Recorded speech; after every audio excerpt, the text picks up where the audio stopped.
अस्सलाम वालेकुम एवरीवन। बात करते हैं यहाँ पर मार्केट को लेकर के मार्केट की क्या अपडेट है। सो गाइज आज 12 नवंबर हो चुकी है और इस वीक का थर्ड डे है और मार्केट स्टिल अभी भी हमें काफ़ी ज़्यादा सेलिंग प्रेशर में देखने को मिल रही है। बीटीसी की बात करें तो बीटीसी इस टाइम ट्रेड हो रहा है ऑलमोस्ट तकरीबन 1,03,500 डॉलर के ऊपर और कल बीटीसी 1,06,000 डॉलर के जोन में ट्रेड हो रहा था। मैंने आपको बताया था कि बीटीसी का एक नीचे एक सीएमई गैप बना हुआ है जो कि 1,04,000 डॉलर के जोन में है, लेकिन बीटीसी 1,04,000 नहीं बल्कि 1,03,600-500 डॉलर के जोन में आपको देखने को मिलेगा। उसकी रीज़न मैंने आपको साथ में बताई थी कि सीएमई मार्केट के चार्ट में और जो आपका रिटेल चार्ट है उसमें फ़र्क है 600-700 डॉलर का, इसलिए आपको अपने माइंड में ये चीज़ बिठानी है। तो देखो सीएमई गैप भी इसने फिलअप किया और 1,03,500 डॉलर के लेवल को भी इसने टेस्ट किया। तो अभी मैं आपको दिखाता हूँ सीएमई का चार्ट। तो यहाँ पर आप देख सकते हो ये सीएमई का चार्ट है। यहाँ पर हम सीएमई का चार्ट ओपन कर लेते हैं।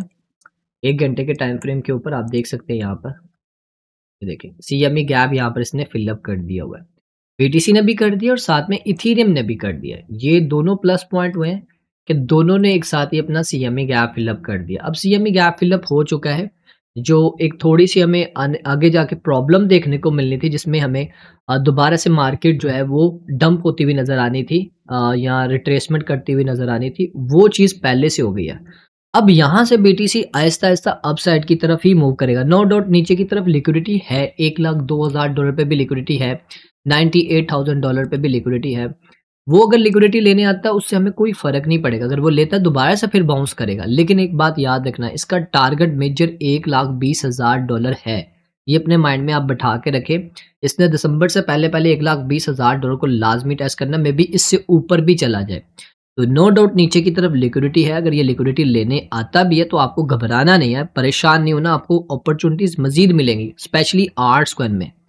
आपको फिर से चांस मिलेगा, अगर आपने बाइंग करके प्रॉफिट बनाया हुआ है ना, फिर से आपको चांस मिलेगा। फिलवक़्त के लिए हमें नीचे की तरफ काफ़ी ज़्यादा लिक्विडिटी नज़र आ रही है, वो तभी लेगा जब ये 1,02,100 डॉलर के लेवल को, तकरीबन 200-300 डॉलर के लेवल को ब्रेक करके नीचे क्लोजिंग दे दे बीटीसी, फिर हम एक्सपेक्ट कर सकते हैं कि आहिस्ता-आहिस्ता नीचे लिक्विडिटी लेने आएगा। फिर उसके बाद मेजर लेवल आता है 1,01,200 का लेवल।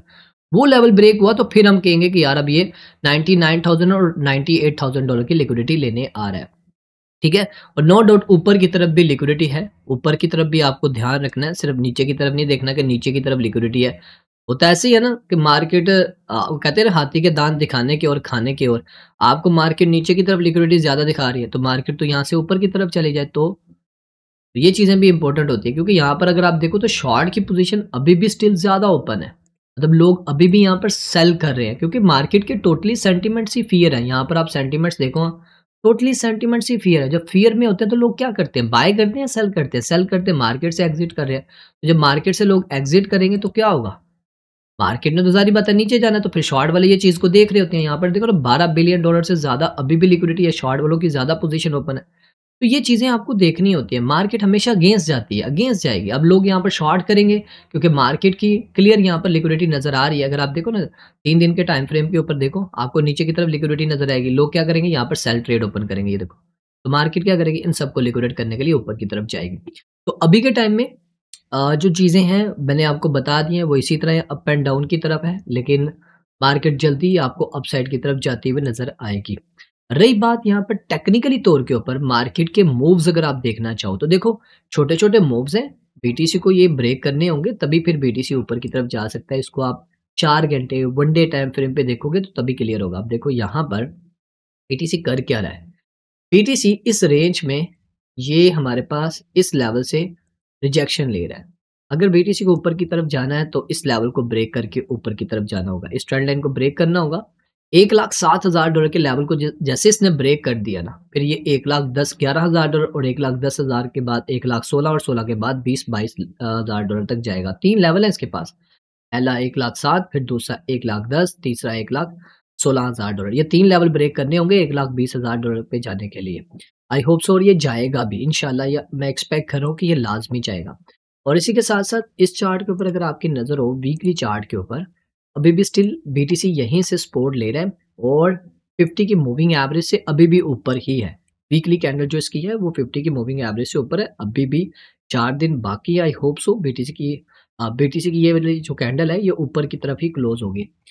और इसी के साथ-साथ अगर आप यहाँ पर वन डे टाइम फ्रेम पे देखो तो यहाँ पर हमें एक वेज की तरह भी पैटर्न बनाता हुआ नज़र आ रहा है बीटीसी। ये एक वेज की तरह पैटर्न बना रहा है। यहाँ पर आप देख सकते हो, ये हमारे पास एक वेज वाला पैटर्न भी बना रहा है। ये भी एक पॉजिटिव है। लास्ट टाइम अगर आप देखो ना, लास्ट टाइम भी इसने बनाया था 2025 के अप्रैल के महीने में यहाँ पर इसने वेज बनाया था। उस वक़्त भी बीटीसी अच्छा परफ़ॉर्म किया था इस लेवल के ऊपर। यहाँ पर भी उसने एक सॉरी यहाँ पर ये वाले लेवल पे, ये लेवल पे उसने उस वक़्त भी वेज पैटर्न बनाया था, ये वाला। आप देख सकते हो ये। उसके बाद क्या हुआ? अच्छा परफ़ॉर्म हुआ। ये वेज बनाने के बाद देखो कैसा ऊपर गया। अभी भी सेम वही कर रहा है। तो ये जैसे ही ये लेवल ब्रेक हुआ तो उसके बाद आपको अच्छे लेवल के ऊपर बीटीसी पंप करता हुआ नज़र आएगा, ठीक है? तो सीएमई गैप फिल अप हो गया। बीटीसी का मैंने आपको बता दिया टेक्निकली तौर के ऊपर किस सब मूव कर रहा है। अब बात करते हैं यहाँ पर आर्ट्स को आगे जाके देखते हैं। फंडामेंटल्स देख लेते हैं, मार्केट के फंडामेंटल्स क्या हैं? आपको पता है कि यूएस गवर्नमेंट की वो जो वोटिंग हुई है, वोटिंग होने के बाद जो है बिल पास हो चुका है रीओपनिंग का। यूएस गवर्नमेंट रीओपन होने जा रही है। आज रात तकरीबन 2 बजे जो है यूएस गवर्नमेंट रीओपन हो जाएगी। और जैसे ही यूएस गवर्नमेंट रीओपन होगी, तो फिर ज़ाहिर-सी बात है ये जितनी भी न्यूज़ेज़ पेंडिंग है, ये जितना भी डाटा आने वाला है, ये आने वाले दिनों में आपको ये डाटा देखने को मिलेगा और फेड इस डाटे को क्लोज़ली वॉच करेगा रेट कट करने के लिए। क्योंकि अभी अगर आप देखो 65.6% प्रोबेबिलिटीज़ हैं कि दिसंबर में रेट कट होगा। अभी बहुत कम चांसेज़ हैं। जब ये डाटा आएगा फिर उसके बाद चीज़ें क्लियर होती हुई नज़र आएँगी। कल मैंने आपको बताया था कि फेड का एक गवर्नर था, उसने 50 बेसिस पॉइंट रेट कट करने की डिमांड की है। डिमांड करने से कुछ नहीं होगा। फेड के चेयरमैन का आपको पता ही है, वो डाटा देखता है, वो सारी सूरत-ए-हाल देखता है, फिर उसके बाद जाके वो डिसीजन करता है। तो ये आने वाले 10 से 15 दिन के अंदर चीज़ें क्लियर हो जाएँगी। और आपके माइंड में एक सवाल भी होगा, आज 12 नवंबर है, मैंने लास्ट टाइम आपको बोला था एक वीडियो में कि 12 से 18 नवंबर में 12 से 18 नवंबर में आपको मार्केट जो है अच्छी परफॉर्म करती हुई नज़र आएगी। 12 से 18 नवंबर में। तो अब आपके माइंड में सवाल होगा कि यार वो टाइम तो आ चुका है, तो क्या अब मार्केट आपको यहाँ से पंप करती हुई नज़र आएगी? तो देखो, लास्ट टाइम भी ऐसे ही हुआ था।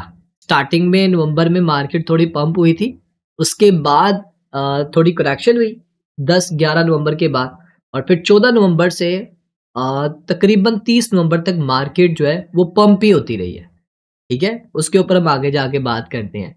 वापस आते हैं यहाँ पर फंडामेंटल्स देखते हैं क्या है जी। अच्छा जी, क्रिप्टो सीज़र इनका कहना है कि जी यूएस अब जो है क्रिप्टो का अब ग्लोबल जो क्रिप्टो की दुनिया का एक कैपिटल बनने के बिल्कुल करीब है और एक बड़ा कदम बस करीब है। एक बड़ा कदम करीब है और एक बड़े कदम के बाद जो है अमेरिका जो है, यूएस जो है, वो crypto capital of the world बन जाएगा। अब वो बड़ा कदम क्या हो सकता है?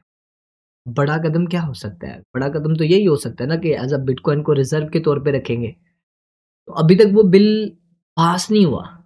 बिटकॉइन रिज़र्व वाला जो बिल है ना, वो अभी तक पास नहीं हुआ। नो डाउट उन्होंने ओके कर दिया हुआ। बिल से पास से मुराद ये कि वो इसको बाय करके रखेंगे। जैसे आपको पता है उसने सैंथिया लूमिस ने बोला था कि इतना बिटकॉइन आपको हर क्वार्टर में आपको हर साल में आपको इतना बाय करना चाहिए। मे भी हो सकता है वो बिल भी पास हो जाए अब। यूएस गवर्नमेंट रीओपन हो चुकी है और जितने भी आर्ट्स कॉइन के जैसे कि एक्सआरपी हो गया, इथेरियम हो गया, सोलाना हो गया, इनके ईटीएफ थे, ये भी जो पेंडिंग थे वो भी अप्रूव होने जा रहे हैं।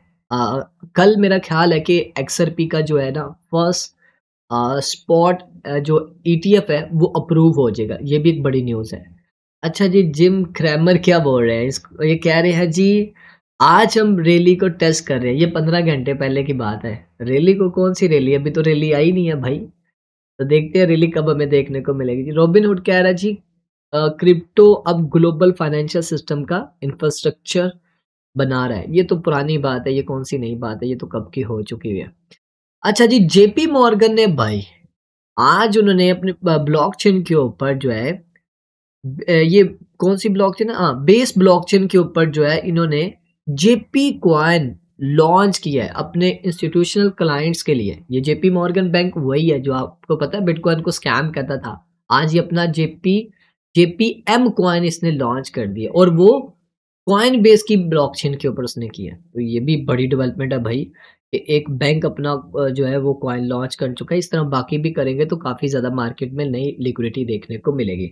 वैसे दूसरे जो प्रोजेक्ट है उनके ऊपर थोड़ा इसका नेगेटिव इम्पैक्ट पड़ेगा, क्योंकि जब ये सारे बैंक्स वगैरह अपने-अपने कॉइन लॉन्च कर लेंगे तो फिर इनमें कौन इन्वेस्ट करेगा? जो बड़े-बड़े प्रोजेक्ट हैं जैसे कि लिंक हो गया, सोलाना हो गया। तो ये भी एक इम्पोर्टेंट चीज़ है जो आगे जाके आपको देखनी है। आइए जी वापस अब बात करते हैं यहाँ पर इथेरियम। तो देखो यार, मैं इथेरियम में भी बाय नहीं कर रहा। इथेरियम अगर बीटीसी थोड़ा साथ दे ना तो इथेरियम $6000 पे जाने से उसको कोई रोक नहीं सकता। थोड़ा सा बीटीसी तो साथ दे ना। अब जब बीटीसी साथ नहीं देगा तो वो कैसे मतलब उस लेवल पे जाएगा? इथेरियम को तो सपोर्ट चाहिए होती है बीटीसी की, तो बीटीसी साथ दे तो फिर उसके बाद इथेरियम भी अच्छा परफॉर्म करेगा। तो चलो आर्ट्स कॉइन की बात कर लेते हैं कि आर्ट्स कॉइन का क्या बनेगा और आर्ट्स कॉइन में हम कुछ अच्छा एक्सपेक्ट कर भी सकते हैं कि नहीं। तो चलो आर्ट्स कॉइन का भी चार्ट हम यहाँ पर देख लेते हैं।